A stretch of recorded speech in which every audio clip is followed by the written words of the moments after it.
Haleluya, puji Bapak Yahweh. Shalom saudara semua. Ya, selamat sore menjelang malam hari. Puji Bapak Yahweh, kita bisa berkumpul kembali saudara ya dalam ibadah raya di tempat ini. Dan saya bersyukur sekali saudara bahwa Bapak Yahweh itu selalu baik di dalam setiap kehidupan kita saudara ya. Apapun mungkin tantangan yang hari-hari ini saudara hadapi, tapi kita percaya bahwa kasih setia Bapak Yahweh itu tidak pernah berkesudahan. Bahkan dikatakan setiap hari baru. Amin. Dan di dalam ibadah Sabat pada hari kemarin saudara, saya membahas bagaimana kita menjadi manusia-manusia baru yang ada di dalam Yeshua HaMashiach ya. Jadi kita ini dari kehidupan yang lama dipilih oleh Bapak Yahweh menjadi manusia baru di dalam Yeshua HaMashiach. Nah, pada kesempatan sore menjelang malam hari ini, saya ingin menyampaikan satu kebenaran tentang hidup sebagai orang pilihan Elohim. Berapa banyak kita yang percaya pada sore hari ini kita semua adalah umat pilihan? Boleh lambaikan tangan, amin. Karena dikatakan Yohanes pasal 15 ayat 16, bukan kamu yang memilih aku, akulah yang memilih kamu dan menetapkan kamu. Bahkan firman Elohim katakan jauh sebelum dunia ini ada saudara, Dia sudah memilih menetapkan kita sebagai orang-orang pilihannya. Nah, jadi pada sore malam hari ini kita akan belajar bersama saudara Bapak Ibu, bagaimana kita menjalani hidup sebagai orang-orang pilihannya Elohim. Karena kita ini bukan orang biasa saudara. Dari sekian banyak penduduk di dalam dunia ini ada sekitar hampir 8 miliar. Tetapi Bapak Ibu dan Saudara adalah orang-orang yang dipilih oleh Bapak Yahweh. Amin. Kita yang dipilih ditentukan, bahkan di dalam Roma 8 itu ayat 28 sampai 29 dan seterusnya, dari semula dipilih ditentukan untuk dipermuliakan oleh Bapak Yahweh. Maka kita harus menyadari tujuan kita sebagai orang percaya bahwa kita ini hidup bukan sebagai orang yang biasa. Kita ini telah ditebus dengan darah Yeshua HaMashiach yang begitu mahal, sehingga kita menjadi orang-orang pilihan Elohim. Amin. Bulan depan tanggal 12 kita akan memasuki hari perayaan Pesah, roti tidak beragi. 7 hari raya yang diperintahkan oleh Bapak Yahweh, yang sudah banyak dilupakan oleh gereja, bahkan sudah ditiadakan. Mereka lebih memilih perayaan-perayaan yang tradisi buatan manusia. Dan pada tanggal 12 itu kita akan memperingati kematian daripada Adonai Yeshua HaMashiach, untuk mengorbankan jiwanya bagi kita semua, sehingga saudara dan saya bisa menjadi orang-orang pilihannya Bapak Yahweh. Amin. Nah, sekarang kita akan belajar bagaimana sebagai orang pilihan Bapak Yahweh, apa yang harus kita lakukan saudara ya. Mari kita akan membaca firman Elohim di dalam Kolose pasal 3 ayat 9 sampai ayat yang ke-10. Kalau saudara sudah temukan ya, lihat di Indonesia Literal Translation 3, karena saya pakai ILT 3, tapi kalau saudara tidak punya boleh lihat di layar ya. Mari untuk menghormati daftar Elohim atau firman Elohim, mari kita bangkit berdiri bersama dan kita akan baca dengan suara yang dapat didengar. Kolose pasal 3 ayat 9 sampai ayat yang ke-10. 3, 2, 1. Kamu janganlah saling mendustai seorang terhadap yang lain, setelah menanggalkan manusia lama bersama perbuatan-perbuatannya, dan mengenakan yang baru, yang senantiasa dibaharui dalam pengenalan menurut gambar Dia yang menciptakannya. Puji Bapak ya, silakan duduk. Saudara, kita ini adalah orang yang telah dibaharui. Amin. Dulu kita hidup dalam kegelapan, dulu kita hidup di dalam dosa. Tetapi ketika Bapak Yahweh begitu besar kasihnya, Dia mengaruniakan Adonai Yeshua HaMashiach, dan Dia memberikan hidupnya di atas kayu salib, maka kita semua menjadi ciptaan yang baru. Saya kemarin sampaikan, bukan cuma ciptaan baru, menjadi manusia baru di dalam Yeshua HaMashiach. Nah, manusia yang baru ini adalah manusia yang telah menanggalkan perbuatan-perbuatan manusia lama, yaitu yang berbicara dosa. Amin, saudara.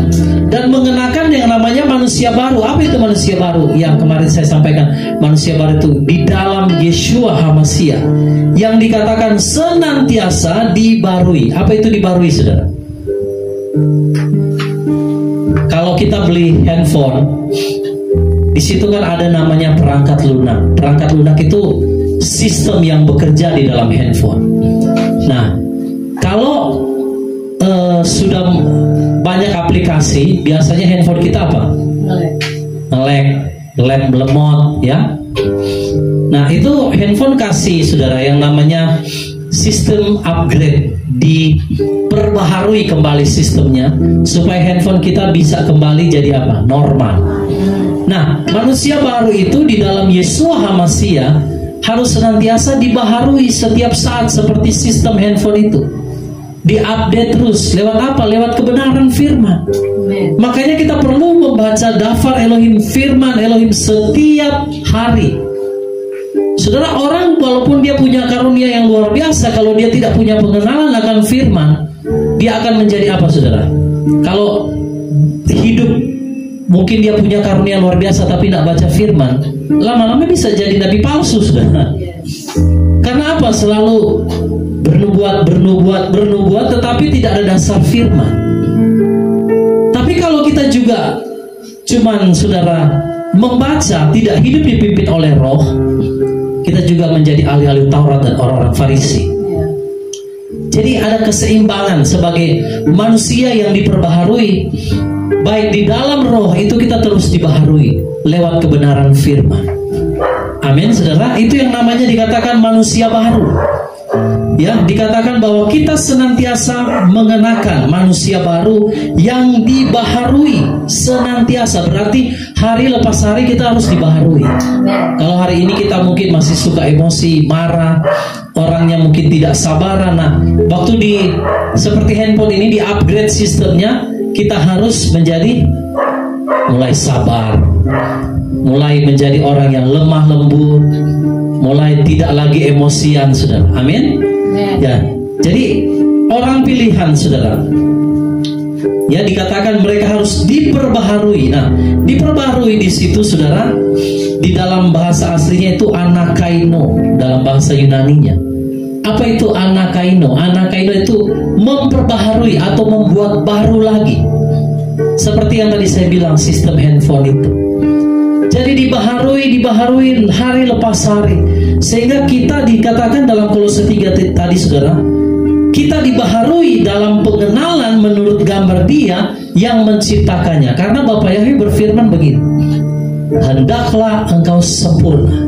Ya, perkataan Yeshua, hendaklah engkau sempurna seperti Bapa adalah sempurna. Nah, untuk mencapai kesempurnaan kita perlu yang namanya pembaharuan. Pembaharuan pikiran, pembaharuan di dalam hati kita, pembaharuan di dalam jiwa kita. Nah, semua itu, saudara, membawa kita ke dalam satu tingkat level pengenalan yang lebih tinggi, sehingga menjadikan saudara dan saya menjadi sama dengan Bapa yang adalah sempurna. Nah, cuman manusia seringkali orang bilang begini, Pak, orang kan orang masih manusia, tidak sempurna. Betul. Tetapi firman Elohim katakan hendaklah kamu sempurna. Berarti harus dibaharui terus. Hati, pikiran kita terus dibaharui supaya kita menjadi sama dengan Bapa kita. Amin. Haleluya. Amin, saudara. Nah, jadi orang pilihan Elohim ialah mereka yang telah menanggalkan manusia lama dan selalu dibaharui. Apa yang dibaharui? Ya tadi, pikiran, jiwa kita, hati kita terus dibaharui. Kita ini memang belum sempurna.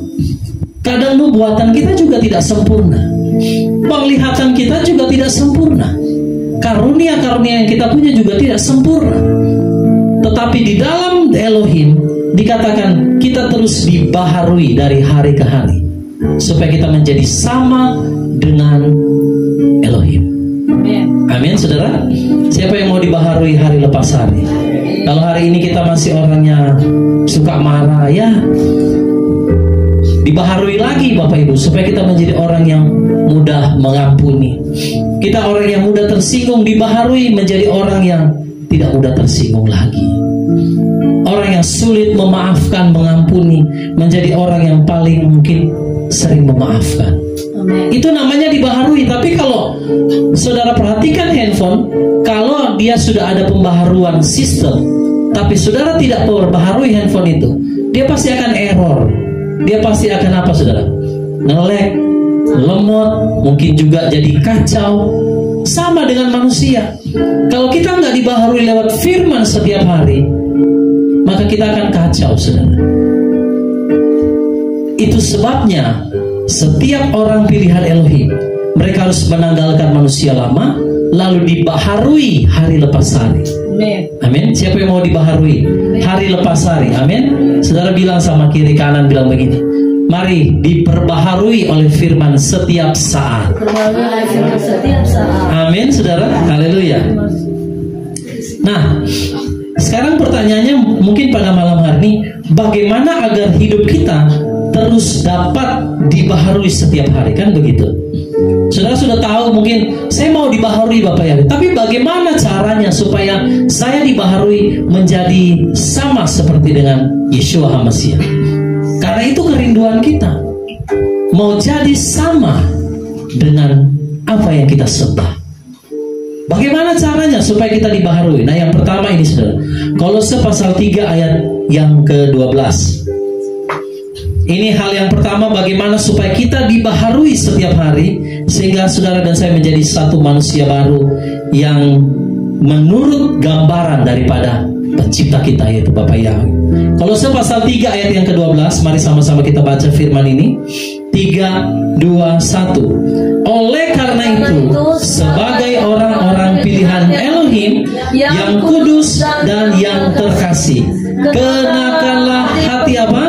Penuh kemurahan, kebaikan, kerendahan hati, kelemah lembutan, dan apa? Panjang sabar. Jadi yang pertama Bapak Ibu, bagaimana supaya kita dibaharui? Itu kita harus bisa mengelola hati kita. Sama-sama katakan, mengelola hati. Mengelola hati. Karena ini kan semua berasal dari hati. Kemurahan, kebaikan, ya kan? Kerendahan hati, lalu apa? Kelemah lembutan, panjang sabar. Itu kan selalu berbicara apa? Hati. Amin. Jadi kita harus kelola hati kita kalau mau dibaharui menjadi manusia baru, Bapak Ibu. Amin. Ini sebenarnya lanjutan dari khotbah yang kemarin ya, yang di Sabat. Nah, mari kita lihat kemurahan dulu. Kemurahan itu apa? Anugerah, belas kasih, grace. Yang namanya kemurahan, saudara, itu perlu dibaharui. Kalau saudara adalah orang yang acuh tak acuh, cuek, orang yang tidak penuh dengan belas kasihan, kita perlu bertobat. Yeshua ketika dia melayani selama ada di bumi, selalu kalau kita baca firman dibilang begini, tergeraklah hati Yeshua oleh apa? Belas kasihan, atau maskullah hatinya. Sama itu. Jadi Yesus selalu punya yang namanya kemurahan, grace, anugerah, kemurahan. Nah, sebagai orang percaya, kita juga harus apa, saudara? Punya yang namanya kemurahan. Ada belas kasihan. Itu kalau kita mau mengelola hati kita, harus punya yang namanya kemurahan. Jangan kita menjadi orang percaya, orang Kristen yang egois, tidak mau peduli dengan kesusahan orang, tidak mau peduli dengan keadaan orang. Kita harus punya yang namanya kemurahan. Amin. Nah, saudara lihat Amsal pasal 19 ayat yang ke-17. Sama-sama kita baca 3, 2, 1. Siapa yang berbelas kasihan kepada apa? Orang miskin, dia memiutangi Yahweh, dan dia akan membalaskan pahalanya kepadanya. Kalau saudara mau jadi manusia baru, kelola hati kita. Yang pertama, kita harus punya kemurahan. Kalau saudara tidak punya kemurahan, bagaimana kita bisa seperti Yeshua yang penuh dengan belas kasihan? Amin. Nah, saudara, berapa waktu yang lalu saya bersama istri, saya itu tidak tahu mau jalan kemana, saudara. Tapi saya merasa ada tuntunan. Saya karena kan belajar untuk berjalan di dalam tuntunan Roh Kudus ya. Jadi saya itu bawa, saudara, bingkisan. Maksudnya ya kebutuhan bahan pokok lah, beras apa begitu semua. Saya bilang, Bapak Yahweh, saya mau jalan hari ini. Tapi saya tidak tahu harus kemana, karena saya sudah bagi di beberapa orang yang memang benar-benar membutuhkan. Lalu saya hanya berdoa, Bapak Yahweh tolong arahkan langkah saya mau kemana.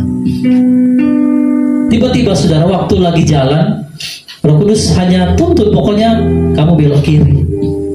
Jadi saya belok kiri, ini arahnya sudah ke arah Wori sana, sudah arah pantai. Saya bilang, Bapak Yahweh, kalau di daerah sini tidak ada yang saya kenal, tapi saya percaya kalau Engkau yang mengarahkan saya ke sini, pasti Engkau punya tujuan di situ. Jadi singkat cerita saudara, sampai di daerah Wori, di dekat pantai itu, seperti ada suara bilang begini, coba kamu lihat di sebelah kanan. Saya lihat ada seorang ibu tua saudara, dengan rumah yang sudah mau roboh, dan dia sedang merenung di depan teras rumah. Lalu Roh Kudus bilang, turun dan berikan bingkisan itu sama dia. Saya putar saudara mobilnya balik, lalu saya turun, saya sapa ibu itu. Dia tanya dari mana, kaget saudara. Saya tanya, apakah ibu tinggal dengan suami di sini? Oh enggak, saya sudah janda Pak, sudah tua sudah. Anak-anak di mana? Ada di belakang, tapi saudara mereka semua juga, anak-anaknya juga rumahnya gubuk. Anaknya laki-laki 2, dan ibu itu tinggal seorang diri di situ. Saudara bayangkan, sudah sangat tua, gubuknya sudah mau roboh saudara. Dan dia heran, ini dalam rangka apa Pak? Saya bilang tidak, ini hanya Bapak Yahweh perintahkan kami untuk memberikan ini kepada ibu. Dia bersuka cita sudah, tapi dia juga masih bingung, ini orang-orang dari mana? Sudah tidak zaman kampanye, kenapa masih bagi-bagi sembako? Nah saudara, kita harus punya yang namanya kemurahan.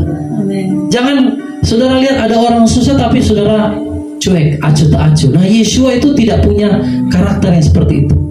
Anak-anak Elohim yang dikatakan orang-orang pilihan itu harus punya yang namanya apa saudara?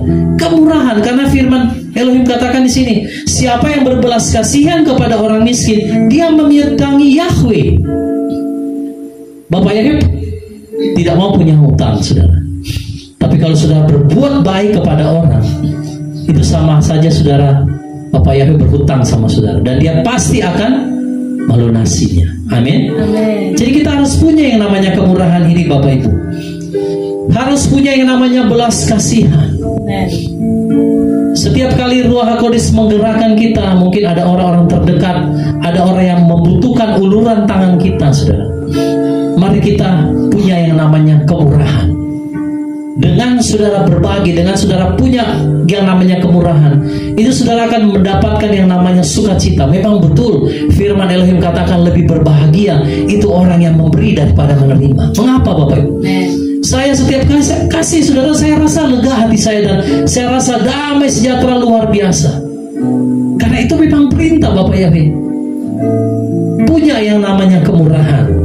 Ya, lalu yang kedua, bagaimana cara kita mengelola hati? Kita harus punya yang namanya kebaikan. Nah, kebaikan ini berbicara sikap hati yang penuh dengan hal-hal yang baik. Kebaikan atau kelembutan, keramahan, baik sama semua orang, saudara. Ya.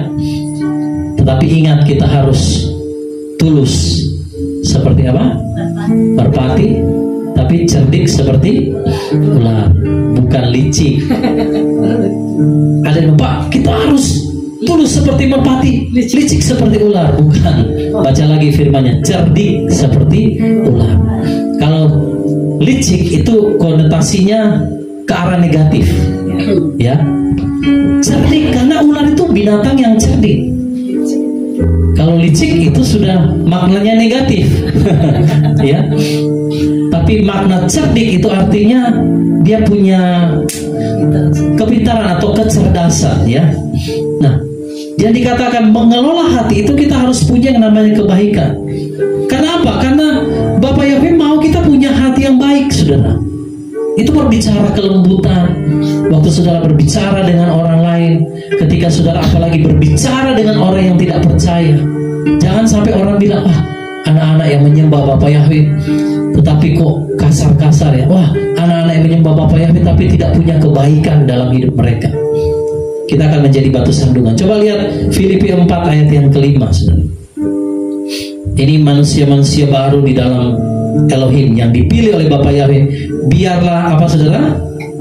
Filipi 4 ayat 5, 3, 2, 1. Biarlah kelembutan hatimu diketahui oleh semua orang. Elohim itu dekat. Dibilang begini, biarlah kelembutan hatimu. Dalam terjemahan lain, biarlah kebaikan hatimu. Dalam terjemahan lain, saya lihat berapa terjemahan, biarlah kemurahan hatimu. Sama. Jadi sebagai orang-orang pilihan Elohim, biarlah kebaikan hati kita diketahui oleh semua orang. Jangan orang bilang, wah orang Kristen, orang percaya sudah kenal nama Bapa Yahweh, tapi kok jahat ya, tidak punya belas kasihan, kasih pinjam uang bunganya 50%, makan riba saudara. Pada firman Elohim katakan jangan makan riba. Kita harus punya yang namanya apa saudara? Kebaikan. Karena firman bilang, biarlah kebaikan atau kelembutan hatimu diketahui oleh semua orang. Karena Elohim sudah dekat. Di dalam dunia ini hanya ada dua kerajaan. Kerajaan kebaikan dan kejahatan. Segala yang baik berasal dari mana? Bapamu yang di surga, kata firman, yang ada di Samayim. Nah kalau kejahatan ya berarti sudah pasti berasal daripada setan, iblis. Kalau saudara punya yang namanya kebaikan hati kita, saudara, keramahan, kelembutan hati. Di dalam kitab suci Moshe atau Musa itu dikatakan seorang yang memiliki hati yang lembut melebihi semua manusia yang ada di bumi. Asih saja saudara, waktu mau masuk tanah perjanjian, belum sampai di tanah perjanjian, karena dia marah saudara, dia pukul itu gunung batu keluar air. Padahal Bapak Yahweh bilang, berkatalah, bicara sama gunung batu itu. Tapi karena dia saking kesal sama bangsa Israel, dia pukul saudara. Nah saudara lihat, Musa atau Moshe, seorang yang lembut hati saja. Makanya kita perlu saudara untuk mengelola hati kita penuh dengan kebaikan, kelembutan, kemurahan, keramahan kita. Dikatakan biarlah kebaikan hatimu diketahui oleh semua orang. Karena Bapa Yahweh sudah dekat. Yesus masih akan datang sebentar lagi menjemput kita yang sungguh-sungguh percaya dan setia kepada Dia. Amin. Berikan kemuliaan bagi Bapa Yahweh. Haleluya. Biarlah kebaikan hatimu atau kelembutan hatimu diketahui semua orang. Cara kita mengelola hati kita ya harus penuh kebaikan, Bapak Ibu. Cara kita berbicara, cara kita menyampaikan kepada orang lain itu harus penuh dengan kelembutan, kebaikan. Ya, lalu yang ketiga, saudara, bukan poin yang maksudnya poin daripada mengelola hati ya. Poin yang pertama sebenarnya, tetapi tentang mengelola hati. Ya, Matius pasal 11 ayat 29.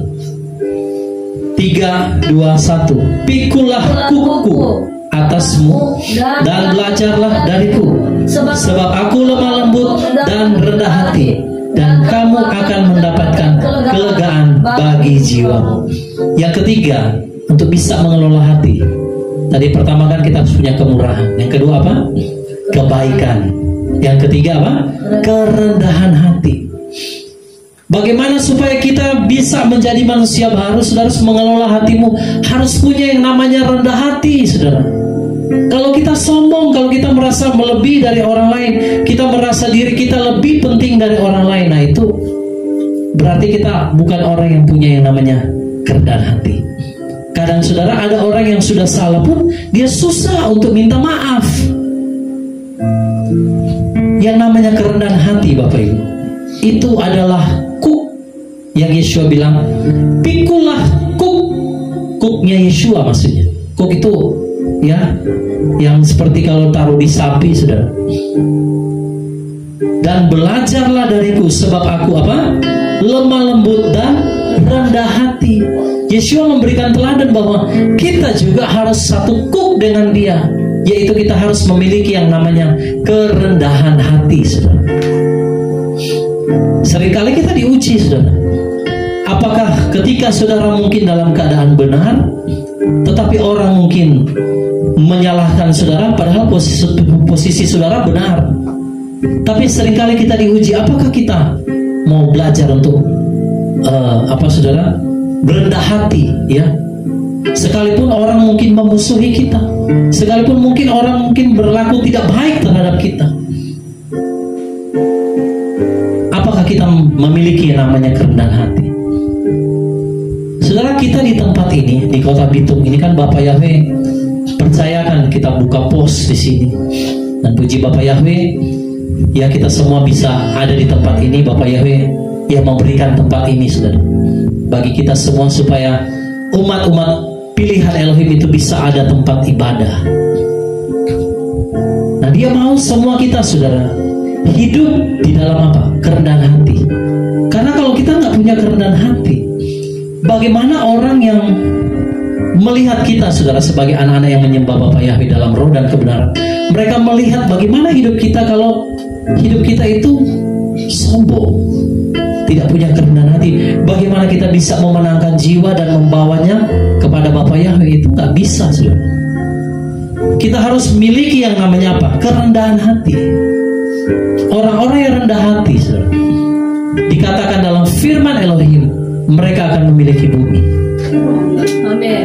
Orang-orang rendah hati. Kalau orang sombong, ya, tempatnya, saudara, ada di mana? Neraka. Karena Bapak Yahweh sangat membenci yang namanya apa? Kesombongan. Kesombongan itu cenderung erat kaitannya dengan apa? Lucifer, malaikat yang memberontak, malaikat yang mau menyamai yang maha tinggi, di dalam Yesaya pasal 14. Nah, jadi kalau kita tidak memiliki kerendahan hati, berarti lawannya apa, saudara? Sombong. Hanya ada dua. Jadi mari mengelola hati kita, saudara, sebagai umat pilihan Elohim, miliki yang namanya kerendahan hati. Saya belajar, Bapak Ibu. Saya belajar bahkan untuk, kalau memang kita salah, ya jangan tunggu gengsi, saudara. Nanti dia saja yang minta maaf. Dia yang salah kok. Belajar, Bapak Ibu, kita punya yang namanya kerendahan hati. Amin. Kalau mau jadi umat pilihannya Elohim harus begitu. Punya yang namanya apa? Kerendahan hati. Lalu berikut, masih di poin yang pertama ya, kemurahan. Lalu apa, saudara? Kebaikan. Lalu apa? Kerendahan hati. Lalu yang berikut, 2 Timotius 2 ayat 25 sampai 26. 3, 2, 1. Sambil melatih dengan lemah lembut mereka yang menjadi penentang. Kalau Elohim berkenan memberikan kepada mereka pertobatan ke dalam pengenalan penuh akan kebenaran, dan mereka dapat menjadi sadar kembali dari perangkap si iblis setelah ditawan olehnya dalam keinginannya itu. Nah, hal yang keempat di dalam mengelola hati, kita harus punya yang namanya lemah lembut. Kenapa? Di dalam Kolose tadi yang kita baca, saudara, itu dibedakan juga lemah lembut dan kemurahan. Karena, saudara, begini, di dalam 2 Timotius, Rasul Paulus memberikan nasihat kepada Timotius begini. Di dalam satu persekutuan, Bapak Ibu jangan heran ada orang-orang yang namanya penentang kebenaran. Itu Rasul Paulus mengalami. Ada si Alexander yang tukang tembaga itu selalu menentang ajaran daripada Rasul Paulus. Nah, kenapa kita perlu yang namanya lemah lembut? Karena di dalam 2 Timotius 2, Rasul Paulus memberikan nasihat kepada Timotius, melatih dengan lemah lembut kepada mereka yang menjadi penentang. Kalau Elohim berkenan memberikan kepada mereka pertobatan ke dalam pengenalan penuh, melalui apa? Melalui kelemah lembutan daripada Timotius. Jadi jangan, saudara, berpikir di dalam gereja, sekalipun dia mau gereja kecil, besar, pasti ada 1-2 orang. Pernah tidak, saudara, ada dalam satu kumpulan begitu? Ada orang-orang yang seperti itu, yang selalu menentang kebenaran. Nah, di situ kita dilatih. Apakah kita mau bisa lemah lembut? Untuk kita bisa, ya lemah lembut dalam arti bukan kita kompromi dengan dosa, ya, bukan. Tetapi kita menyatakan kesalahan itu supaya dia bisa sadar kembali dan dia bisa diselamatkan, saudara. Harus punya yang namanya apa? Lemah lembut. Amin, saudara. Amin. Ingat, bukan lemah gemulai, lemah lembut. Kalau lemah gemulai, ya itu yang setengah matang, saudara. Sudah tahu itu setengah matang, ya. Nah, jadi lemah lembut, punya punya yang namanya sifat lemah lembut. Orang lemah lembut itu, saudara, dari sikap, tutur, perilaku, perkataannya itu bisa kelihatan. Ya, Bapak Yahweh di dalam Yeshua HaMashiach mau saudara kelola hati kita. Menjadi umat pilihan Elohim harus punya yang namanya lemah lembut. Salam kiri kanan lagi bilang, miliki kelemah lembutan. Miliki kelemah lembutan. Ya, mau dia orang, mau orang mana pun, tidak dilihat dari sikapnya. Mau dia orang Ambon, orang Manado, apalagi yang timur-timur kan biasa, saudara. Itu kan kalau bicara orang Batak, wah nadanya besar, saudara. Tapi bukan berarti, saudara, kita mungkin orang punya sifat karakter begitu, tapi kita nggak bisa punya kelemah lembutan. Bisa, saudara. Kelemah lembutan bukan hanya milik orang-orang yang sudah tahu, orang apa? Jawa, terlebih khusus Jawa Tengah. Sudah diinjak kakinya, saudara, dia masih bilang, permisi Pak. Kenapa? Itu loh Pak, dia langsung terus terang. Apa? Kaki Bapak di atas kaki saya. Oh, bilang saja dari tadi. Nah, saudara, beda dengan orang Ambon, orang Batak, orang Manado kan, saudara, langsung to the point. Tetapi bukan berarti kita orang-orang timur tidak bisa punya kelembutan hati. Bisa. Yang namanya kelemah lembutan itu tergantung bagaimana kita mengelola hati kita. Harus punya yang namanya kelemah lembutan, saudara. Nah, itu yang Rasul Paulus berikan nasihat kepada Timotius, saudara, supaya orang-orang yang menentang kebenaran ini, kalau mereka bisa sadar dan akhirnya mereka bisa apa? Selamat.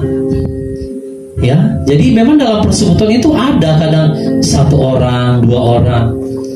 Bapak Yahweh izinkan mereka ada untuk melatih kita supaya kita belajar mengelola hati, punya kerendahan hati, punya kemurahan, punya kebaikan, punya yang namanya kelemah lembutan. Amin. Amin, saudara.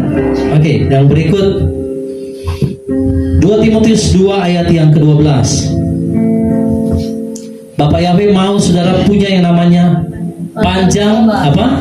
Sabar. Nah, panjang sabar ini ternyata kalau kita bacakan definisi panjang sabar, bukan cuma sabar, tapi panjang. Ada orang yang sabar, tapi dia bilang begini, sabar manusia, sesabar-sabarnya manusia ada apa? Batasnya. Itu bukan orang panjang sabar, itu hanya orang sabar. Mungkin satu kali bikin kesalahan, 2 kali masih sabar, berikutnya sudah naik darah, saudara. Yesua, murid-murid tanya sama Yesua, berapa kali kami harus mengampuni orang yang bersalah kepada kami? Berapa kali? 7 kali. Ya, 7 kali, 70 kali 7. Artinya, yes, tidak terbatas. Punya yang namanya panjang sabar. Ternyata panjang sabar di sini maksudnya itu dalam bahasa Yunani itu kan makrotumia, kesabaran, ketabahan. Jadi sebagai orang-orang pilihan Elohim, Bapak Yahweh mau kita kelola hati kita lewat apa? Miliki yang namanya panjang sabar. Nah, panjang sabar ini ternyata erat kaitan dengan yang namanya ketabahan. Jadi waktu saudara sedang mengalami tekanan, penderitaan, kesukaran, saudara mengalami pergumulan hidup, sakit, penyakit, mungkin lama prosesnya. Di situ kita dilatih untuk apa? Panjang sabar, punya yang namanya apa? Ketabahan. Hari ini saudara berdoa, belum dijawab oleh Bapak Yahweh, besok berdoa lagi. Berdoalah tanpa henti. Tetaplah berdoa. Berdoalah dalam dikatakan berkesinambungan. Berdoalah senantiasa. Jadi yang namanya panjang sabar itu artinya tabah, saudara. Bapak Ibu tahu bahwa orang-orang kudus, orang-orang pilihan itu ada di masa kesukaran besar. Firman Elohim mencatat bahwa oleh karena orang-orang kudus, dikatakan Bapak Yahweh mempersingkat waktunya, waktu daripada masa kesukaran besar yang akan menimpa dunia ini. Karena firman katakan demikian, oleh karena orang-orang pilihan maka waktunya dipersingkat. Kalau tidak dipersingkat, tidak ada satupun manusia yang dapat bertahan.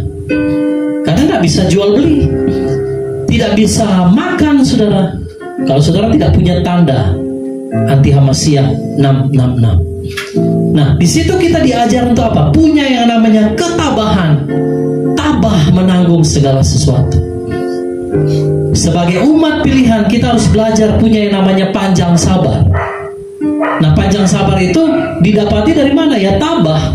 Waktu saudara mengalami tekanan, penderitaan, saudara berdoa belum juga dijawab, saudara tetap tabah. Amin. Apapun yang saudara hadapi hari ini, miliki yang namanya ketabahan. Itu adalah 5 gadis bijaksana. Mereka punya minyak. Mereka punya apa, saudara? Minyak. Minyak itu melambangkan ketabahan. Kalau sebuah pelita tidak akan bisa tahan lama kalau tidak ada apa, saudara? Minyak. Makanya gadis bodoh, dia cuma bawa pelita, dia nggak bawa minyak. Setelah minyaknya habis di botol, dia kehabisan minyak, cadangan minyak. Nah, minyak itu berbicara endurance atau ketahanan. Waktu kita mengalami penderitaan, kesukaran, mengalami segala hal di dalam hidup ini, di situ Bapak Yahweh melatih supaya saudara dan saya memiliki yang namanya ketabahan. Tabah menanggung segala sesuatu. Mengapa? Karena hanya orang-orang tabah yang akan memerintah. Coba lihat 2 Timotius 2 ayat 12. Sama-sama baca 3, 2, 1. Jika kita tabah menanggung, kita juga akan apa? Memerintah bersama. Jika kita menyangkal, dia juga akan menyangkal kita. Banyak orang tidak akan tahan di masa kesukaran. Karena apa? Mereka akan menyangkal Yesus Hamasiyah.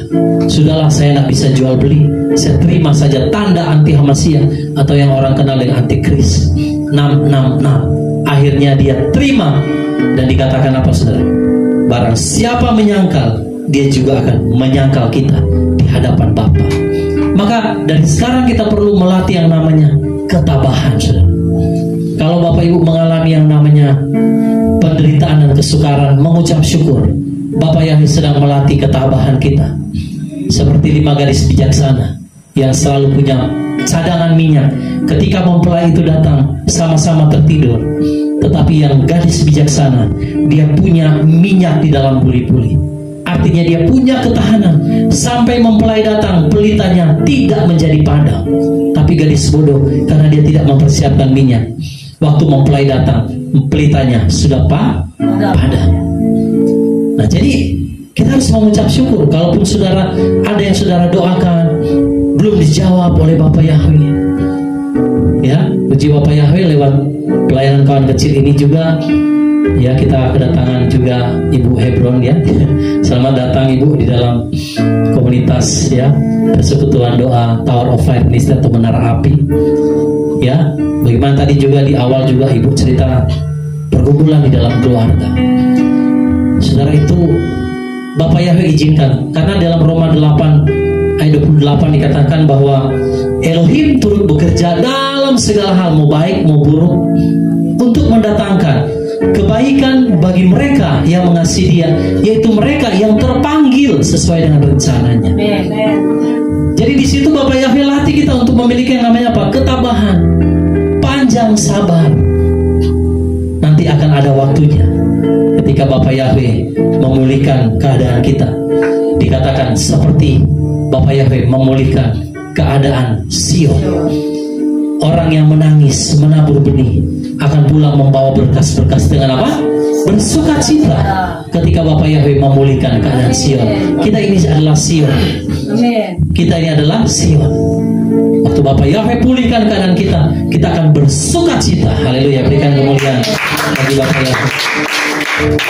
Jadi miliki yang namanya ketabahan atau panjang sabar. Nah, oke. Jadi itu poin yang pertama dalam mengelola hati. Lalu yang kedua, saudara, sebagai umat pilihan Elohim, maka kita harus bagaimana supaya kita bisa menjadi manusia yang baru. Kolose pasal 3 ayat 13. Sama-sama kita baca ayat ini. Kalau tadi kan mengelola hati ya, itu yang berbicara kerendahan hati, kebaikan, kemurahan, kelemah lembutan, panjang sabar ya. Lalu yang kedua ini adalah saling menghormati dan mengampuni. Ini adalah anak-anak Elohim yang terpilih harus begini. Kolose pasal 3 ayat 13, 3, 2, 1. Sambil saling bertenggang rasa seorang terhadap yang lain dan saling mengampunkan di antara mereka sendiri jika seseorang mempunyai persoalan terhadap seseorang, dan sebagaimana Hamasiah mengampunkan kepadamu, demikianlah juga kamu. Gereja persekutuan doa tidak pernah lepas dari yang namanya juga permasalahan antar sesama anggota. Jadi di situ dikatakan kalau kita mau jadi manusia-manusia yang baru, umat Elohim yang dipilih, maka kita harus punya yang namanya saling bertenggang rasa, saling menghormati satu dengan yang lain. Bahkan firman Elohim katakan saling lebih dahulu memberikan hormat. Di persekutuan kami ini saudara, dibiasakan dari awal kita ketemu sudah saling memberi hormat, salam, shalom, jabat tangan. Karena jabat tangan itu tanda persekutuan. Kalau persekutuan nggak ada jabat tangan, bukan persekutuan. Rasul Paulus katakan dia berjabat tangan sebagai tanda persekutuan. Di akhir juga begitu. Tapi saya pernah diundang satu gereja sudah, saya juga bingung. Selesai ibadah, ini orang diam semua di tempat. Tidak ada yang ya Bapak Yahweh berkati, shalom, ya. Akhirnya saya jalan saudara, semua satu-satu sampai di belakang saudara. Ya karena kita sudah biasakan saudara, harus saling menghormati dan mengampuni. Dikatakan kalau seseorang mempunyai persoalan terhadap yang lain, maka kita harus saling mengampuni sebagaimana Yeshua HaMashiach juga telah mengampuni kesalahan-kesalahan kita. Jangan saling keras hati, jangan saling menyimpan kesalahan. Itu bukan umat pilihan Elohim, Bapak. Umat pilihan Elohim adalah yang saling hormat, saling mengampuni. Ya, kalau kita tidak mengampuni saudara kita yang berbuat salah kepada kita, maka firman Elohim katakan apa? Bapa di surga juga tidak akan mengampuni apa? Kesalahan. Jadi harus saling apa? Mengampuni. Saya percaya walaupun jumlah kita cuma sedikit, kalau kita punya yang seperti ini, maka kita menjadi umat-umat pilihan Elohim. Saudara akan melihat bagaimana seperti gereja mula-mula Bapak Yahweh membuat sesuatu yang dahsyat di tengah mereka, sehingga dalam satu hari Rasul Petrus bisa berkhotbah 3.000 orang memberikan dirinya untuk apa? Dibaptis. Saudara, hati saya itu penuh dengan sebenarnya sangat menggebu-gebu dengan Bapak Yahweh. Mengapa saudara? Karena saya melihat melalui pelayanan apa yang Bapak Yahweh percayakan, itu banyak sekali sebenarnya harus dilayani, tapi sayangnya sangat jauh. Saudara tolong bantu dalam doa, karena ada beberapa keluarga yang harus kami layani, daerah Palu saudara, harus dibaptis di dalam nama Bapak Yahweh, Yeshua HaMashiach dan Ruach HaKodes. Kami sudah saling WhatsApp, mungkin mau atur waktunya yang terbaik. Ada juga beberapa saudara dari Sulawesi Selatan nanti ketemu di Palu. Kalau Bapak Yahweh mengendaki, mungkin ya dalam waktu dekat ini mungkin kami akan berangkat saudara, untuk pergi, karena itu adalah amanat aku. Jadi mari kita saling menghormati dan apa? Mengampuni satu dengan yang lain. Saya berdoa di tempat ini supaya orang semua tidak ada yang saling menyimpan kesalahan satu dengan yang lain. Kita ini umat pilihan Elohim. Selain mengelola hati tadi itu saudara, poin-poin tadi, kita harus punya yang namanya menghormati dan saling mengampuni. Supaya apa saudara? Supaya kasih Bapak Yahweh itu ada di tengah-tengah kita. Amin. Amin. Amin. Jadi kalau ada saudara kita yang mungkin berbuat salah, adakan rekonsiliasi dengan dia. Saling mengasihi, saling mengampuni, saling memaafkan satu dengan yang lain. Itu baru namanya apa saudara? Umat pilihan Elohim. Menanggalkan manusia lama. Ya, kalau manusia lama itu yang tidak mau mengampuni, tidak punya belas kasihan, tidak punya kemurahan, tidak punya kelembutan hati, tidak punya yang namanya saudara kerendahan hati. Itu manusia lama. Tapi kita ada di tempat ini menjadi manusia baru di dalam Yeshua HaMashiach, umat pilihan. Maka kita harus tanggalkan itu manusia lama. Tidak boleh ada manusia lama. Amin, saudara. Salam lagi kiri kanan bilang, jangan ada manusia lama. Tanggalkan manusia lama. Tanggalkan manusia lama, saudara. Yang tidak mau menghormati, tidak mau saling mengampuni, itu manusia lama. Kalau manusia baru itu harus saling mengasihi, saling mengampuni, saling menghormati. Saya percaya sekalipun jumlah kita sedikit, Bapak Yahweh kan kasih visi mengenai kawanan kecil kepada saya di awal tahun 2022. Maka saya mulai buka pelayanan itu, dan ada channel YouTube-nya. Bapak yang kasih visi tentang jangan takut kawanan kecil, karena Bapak berkenan untuk memberikan kerajaan itu kepadamu. Jadi kerajaan Bapak Yahweh diberikan kepada siapa? Kelompok kecil, kawanan kecil yang taat, setia. Bapak Yahweh nggak cari yang banyak. Karena di sepanjang perjalanan Yeshua HaMashiach di bumi ini, sudah lihat dia melayani. Itu hanya 12 rasul yang ikut dia. Tidak banyak. Banyak yang hanya cari dia karena apa? Mujizat saja. Tapi yang mau jadi murid sedikit. Bahkan Yeshua mau naik ke Samayim, ada 500, kurang lebih hampir 500 orang-orang Galilea yang menatap waktu Yeshua naik ke Samayim. Sampai malaikat bilang, hai orang-orang Galilea, mengapa engkau melihat Yeshua naik? Kawan, dia akan turun dengan cara yang sama. Dan disuruh di situ Yeshua bilang, 10 hari kamu harus menanti janji Bapa, yaitu pencurahan Ruh HaKudus. Tapi ternyata di loteng atas di Yerusalem hanya berapa? 100 berapa? 20 orang. Kemana itu 300 lebih yang melihat Yeshua naik ke awan-awan? Padahal mereka menyaksikan dengan mata mereka sendiri. Nah, jadi mari Bapak Ibu, sebagai orang-orang pilihan Bapak Yahweh, sekalipun jumlah kita kecil, mari kita harus saling menghormati dan mengampuni satu dengan yang lain. Amin.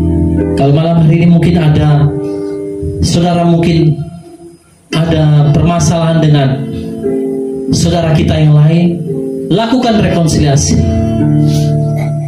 Lakukan rekonsiliasi, saling mengampuni, saling memaafkan, supaya kita menjadi umat pilihan Elohim yang menanggalkan manusia lama. Haleluya. Lalu yang terakhir, saudara, mari lihat Kolose pasal 3 ayat yang ke-14. Kalau saudara sudah kelola hatimu, ya, punya kerendahan hati, kelemah lembutan, kebaikan, karena apalagi saudara, kerendahan hati, ya, panjang sabar. Kalau sudah punya itu, lalu saudara saling menghormati dan saling apa saudara? Mengampuni. Maka yang terakhir ini saudara, sebagai umat pilihan Elohim, Kolose 3 ayat 14, sama-sama kita baca. 3, 2, 1. Dan di atas semua ini kasihlah yang menjadi apa? Pengikat kesempurnaan. Nah, ini yang terakhir. Harus ada yang namanya apa? Kasih persaudaraan. Kasih kepada Bapak Yahweh. Itulah Shema Israel tadi. Shema Israel, dengarlah Israel, Yahweh itu Elohim kita, Yahweh itu Ehad, Yahweh itu kasih. Kasih kepada Bapa. Waktu orang Farisi tanya sama Yesus, apa hukum yang terutama? Yesus bilang apa? Kasihilah Yahweh Elohim dengan segenap hati, segenap apa? Jiwa dan kekuatan, akal budi. Lalu hukum yang sama, yaitu kasihilah sesama manusia. Itu salib. Ada yang begini horizontal, ada yang vertikal, ke atas dan ke kiri, ke kanan. Nah, dikatakan di situ, kenakanlah kasih sebagai pengikat. Apa itu pengikat? Kalau Bapak Ibu suka sapu, apa itu sapu lidi? Kalau bisa nggak kita sapu nggak diikat pakai tali, pasti langsung terhambur, betul? Nah, kasih itu kalau saudara sudah kelola hati, ada rasa saling mengasihi, mengampuni, maksudnya saling menghormati satu dengan yang lain. Nah, yang paling terakhir itu adalah kita harus apa? Punya yang namanya kasih. Kasih kepada Bapa Yahweh, kasih kepada sesama kita. Itu dikatakan pengikat kesempurnaan. Amin. Artinya apa, saudara? Coba lihat Pengkhotbah 4 ayat 12. Ini ayat yang terakhir. Pengkhotbah 4 ayat 12, sama-sama kita baca. 3, 2, 1. Dan apabila orang dapat mengalahkan orang yang sendirian, 2 orang akan dapat bertahan menghadapinya. Tali 3 lembar tak mudah diputuskan. Artinya begini, kalau saudara tidak punya kasih, dengar baik-baik ini, iblis akan mudah memecah belah kita. Saya pernah sampaikan bahwa ternyata serigala, kalau dia mau terkam domba, dia nggak terkam waktu domba itu ada dalam kumpulan, nggak akan terkam. Tetapi yang dia cari, saudara, domba-domba yang apa? Keluar dari kawanan. Baru dia terkam, dia makan, saudara. Nah, demikian dengan kita dikatakan kasih sebagai pengikat kesempurnaan. Artinya gini, kalau kita tidak punya kasih, Bapak Ibu, kepada Bapa Yahweh, kepada sesama saudara kita, maka saudara dikatakan di situ, apabila orang dapat mengalahkan orang yang sendirian, kalau dia cuma sendiri, 2 orang dapat bertahan menghadapinya. Tali 3 lembar tidak mudah diputuskan.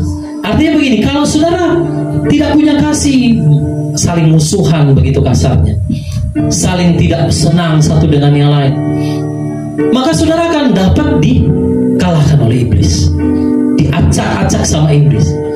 Saya sudah banyak, kan lama pelayanan saudara di kota Jakarta, dari tahun 2005 sampai tahun 2020, berarti ada sekitar 15 tahun. Nah, setiap kali saudara di dalam satu persekutuan atau gereja terjadi clash satu dengan yang lain, gembala dengan wakil gembala, sesama pengerja, apalagi yang berduit, punya banyak uang, langsung dia bilang, saya bisa bangun gereja sendiri. Karena sudah tidak ada apa, saudara, saling mengasihi satu dengan yang lain, sudah saling menjelekan. Si A bilang, wah si ini begini-begini, datang si B, dia cerita lagi, dia begini-begini. Akhirnya gembalanya juga bingung, mana yang benar ini sebenarnya. Di situ iblis akan memporak-porandakan satu persekutuan. Tapi dengar baik-baik, dikatakan 2 orang dapat bertahan menghadapinya. Tali 3 lembar tidak mudah diputuskan. Kalau kita punya kesatuan hati, kita punya kasih, saling mengasihi satu dengan yang lain, iblis tidak punya celah untuk membuat saudara menjadi lemah. Amin. Jadi kita harus punya yang namanya apa? Kasih. Amin. Salam kiri kanan lagi, katakan, saya mengasihi engkau. Haleluya. Haleluya. Tali 3 lembar tidak mudah untuk diputuskan. Jangan saudara terpecah belah. Jangan sampai ada saudara clash, gap, atau saya paling nggak suka kalau dalam satu persekutuan itu ada namanya kubu-kubuan. Wah, si ini karena cocok dengan ini, kubu dengan si A, lalu si B dengan si C. Jangan saudara, itu gampang diporak-porandakan oleh setan. Kita harus punya kesatuan hati, harus saling mengasihi satu dengan yang lain. Ya, karena kasih itu sebagai pengikat kesempurnaan. Artinya, kalau kita tidak hidup dalam kasih, saudara nggak akan bisa sempurna. Amin. Karena Yeshua, dia bisa sempurna. Dalam Ibrani 5, kenapa dia itu dikatakan Elohim? Kenapa kok harus sempurna? Saya kalau baca Ibrani 5 itu kadang, ini kenapa ya Bapak ya? Yeshua itu kan dia Elohim. Kenapa dia dikatakan ketika dia taat, maka dia dinyatakan sempurna melalui ketaatan. Oh, baru saya menyadari Yeshua itu memang betul sempurna, Bapak Ibu. Dia Elohim menjadi manusia, tapi dengar, kesempurnaannya itu dia tinggalkan. Dia jadi sama kayak kita semua manusia. Artinya juga dia itu saudara yang sempurna, yang sebagai Elohim dia tinggalkan semua. Melalui ketaatan, di dalam Ibrani 5 dikatakan kesempurnaannya itu, sehingga dia menjadi pokok keselamatan bagi siapa yang percaya kepadanya. Amin. Jadi bayangkan sang Elohim yang sempurna, dia tanggalkan dia punya kesempurnaan, jadi sama dengan kita. Dia kalau dia sempurna, memang betul sempurna adanya, dia tidak tanggalkan kesempurnaannya. Untuk apa iblis mau cobai dia di padang gurun? Iblis tahu karena dia tanggalkan Elohimnya, dia tanggalkan keilahiannya, dia tanggalkan kesempurnaannya, maka iblis berani coba dia. Tapi dia memberikan contoh lewat kasih di atas kayu salib. Iblis dikalahkan. Amin. Berikan kemuliaan bagi Bapa Yahweh. Haleluya. Jadi mari saling mengasihi, saudara. 3 poin ini. Yang pertama, mari kelola hati kita. Yang kedua, mari saling menghormati dan saling mengampuni. Dan yang ketiga, saling mengasihi, karena kasih sebagai pengikat yang menyempurnakan saudara dan saya. Amin. Puji Bapak Yahweh, mari tundukkan kepala, kita akan berdoa bersama-sama.